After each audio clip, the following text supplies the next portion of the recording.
Assalamualaikum warahmatullahi wabarakatuh. Selamat berjumpa kembali anak-anakku kelas 9. Jangan terlalu santai hidup ini, karena dari pelajaran materi sebelumnya kelas 9 hanya sedikit yang memperhatikan materi-materi dari guru-guru kalian di YouTube. Tetap semangat belajar walaupun situasi pandemi. Jangan banyak keluyuran, sesuatu yang tidak bermanfaat. Tetaplah belajar, meraih prestasi. Pelajaran kita saat ini, pada pertemuan yang lalu sudah kita bahas tentang penyembelihan korban. Kita sudah lewati hari raya Idul Adha. Bahasan kita saat ini adalah tentang akikoh. Akikoh itu adalah ungkapan rasa syukur kepada Allah Subhanahu wa Ta'ala karena sebab orang tua mendapatkan amanah berupa anak.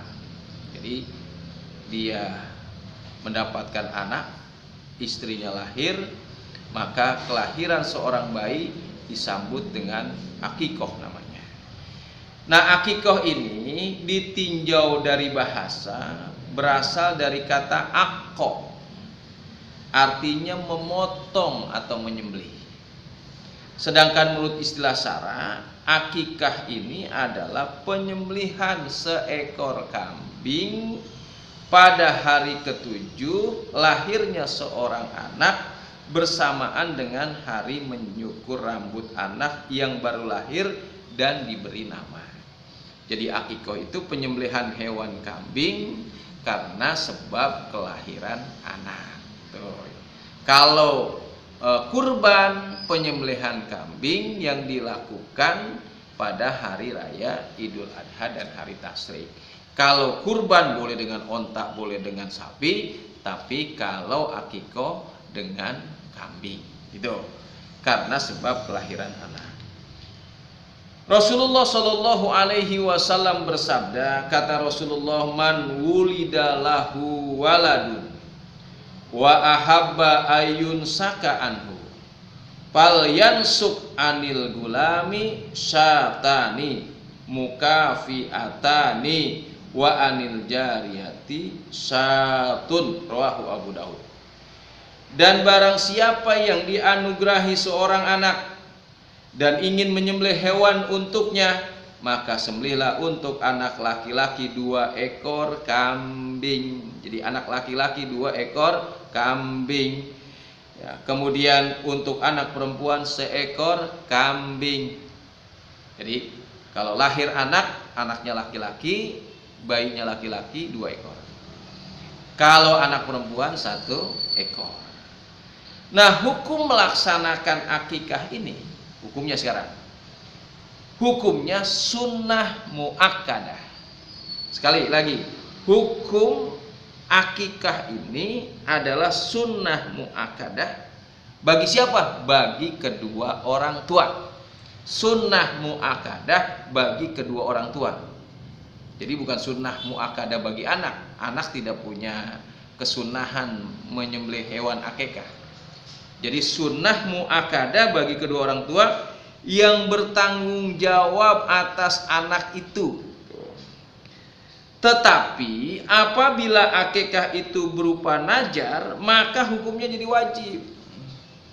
Bapaknya begini, anaknya lahir, ibunya mengandung, sering kandungannya banyak masalah, entah bayinya nyungsang, entah bayinya terlilit kulit usus ari-ari.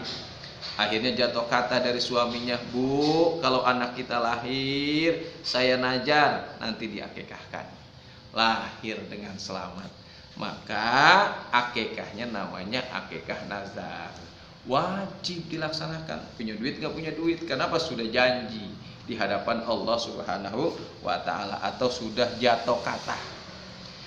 Daging akikah, sekali lagi, daging akikah najar harus dibagikan kepada semua orang. Jadi bagikan semua kepada orang. Yang berakikah dilarang makan dagingnya sedikit pun, kecuali akikah sunnah. Kalau akikah sunnah yang berakikah boleh memakannya, kalau nazar tidak boleh.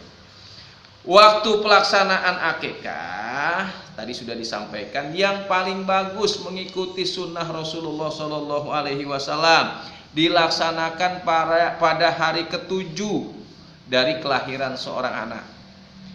An Samrah radhiyallahu anhu anna Rasulullah Shallallahu Alaihi Wasallam qala kullu gulamin murtahanun bi aqiqatihi tuzbahu anhu yawma sabihi wa yuhlaku ra'sahu wa yusamma. Dari Samurah bahwa Rasulullah bersabda, tiap-tiap anak itu tergadai dengan akikahnya yang disembelih baginya pada hari ketujuh, dicukur rambutnya dan diberi nama. Jadi yang paling bagus berdasarkan hadis Nabi di hari ketujuh dari kelahiran anak. Namun demikian, kalau tidak bisa pada hari ketujuh, ada hadis Nabi, al-aqiqatu tusbahu li sab'in wa li arba'ata asyar wa li ihda wa isrin. Kalau tidak bisa hari ketujuh, boleh disembelih pada hari ke-14. Oh, hari ke-14 rezekinya belum ada, waktunya belum ada, maka boleh disembelih pada hari ke-21 dari lahirnya seorang anak. Nah itu. Jadi menjadi bagian mengikuti ajaran Nabi. Kalau tidak hari ke-7, hari ke-14, kalau tidak hari 14, hari ke-21. Kemudian binatang yang boleh diakikahkan berbeda dengan korban. Kalau korban itu 1 ekor kambing untuk 1 orang, sapi untuk 7 orang, onta untuk 7 orang. Tapi kalau hewan penyembelihan akikah ini hanya hewannya kambing. Ketentuannya laki-laki 2 orang bayinya. Kalau bayinya laki-laki 2 ekor kambing. Kalau bayinya perempuan 1 ekor kambing. Yaitu harus cukup umur. Sama aturannya, terhindar dari cacat. Matanya tidak buta atau butik, tidak sakit-sakitan, artinya bukan kambing sakit, harus kambing sehat. Tidak pincang kakinya, karena kalau pincang kakinya dia cacat, maka tidak sah, sama itu dengan kurban. Tidak terlalu kurus, kalau terlalu kurus kambingnya harganya murah, tulang terus apa yang dibagikan. Kemudian lagi yang berbeda, kalau daging kurban itu dibagikan dalam keadaan mentah, kalau akikah dalam keadaan sudah dimasak. Hal-hal yang disunnahkan dalam akikah. Pertama, dalam akikah membaca sholawat atas Nabi ketika mau menyembelih. Kedua, membaca takbir. Ketiga, membaca doa. Kemudian bagusnya disembelih oleh ayah dari anak yang diakikahkan, kalau bisa. Kalau nggak bisa, menyaksikanlah. Kemudian mencukur rambutnya, memberi nama yang baik. Nah, dicukur rambutnya, bayinya dicukur rambutnya. Rambut bayi ini bukan rambut bayi, rambut aki-aki.